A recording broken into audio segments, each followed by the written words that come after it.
منابع محلی در ولایت تخار خبر دادند که 7 شهروند افغانستان هنگام کوشش ورود به خاک تاجیکستان از سوی نظامیان تاجیک کشته شدند. بنا به گزارش نشریه 8 صبح، حادثه شب 9 اپریل در مرز تاجیکستان و افغانستان واقع در ناحیه چوهاب رخ داده است. مقامات تاجیکستان و گروه طالبان تا حال درباره این حادثه رسما خبر ندادند.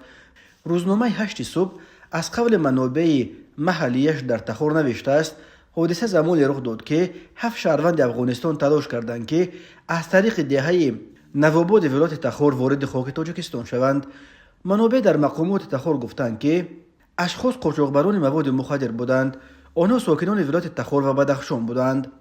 جسد 2 نفرش را در ناحیه چوهاب ولایت تخار به خاک سپردند. شخصیت کشته شده ها تا حال معلوم کرده نشده است. نوشته است روزنامه 8 صبح. از این قبل روز 24 مارس سال 2024 جنرال پلاس، یک یوتیوب کانال خبری که اساسا مسائل افغانستان را پیگیری میکند، با تکیه به منابع محلی در ولایت با تاجیکستان هم مرز تخار خبر داد که نیروهای مرزبانی تاجیکستان بخشای از جنگلزارهای واقع در مرز ناحیه‌های دشت قلعه و در قدر را آتش زدند. این دو ولسوالی در مرز با ناحیه‌های همدانی و فرخار و پنجکند ولایت ختلان تاجیکستان جایگیر شدند و از مسیرهای عمده قاچاق مواد مخدر افغانی به شمار می روند.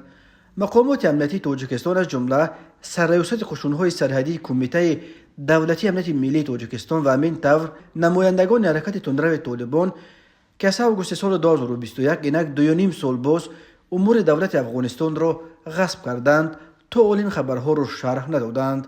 در وقتهای آخر به نگرانی‌های جانب تاجیکستان از سمت افغانستان بر علاوه قاچاق مواد مخدر باز خط مرز را رخنه کردن گروه‌های سلاح‌بدست مخالفین مسلح حکومت کنونی پرزیدنت امامعلی رحمان افزوده است.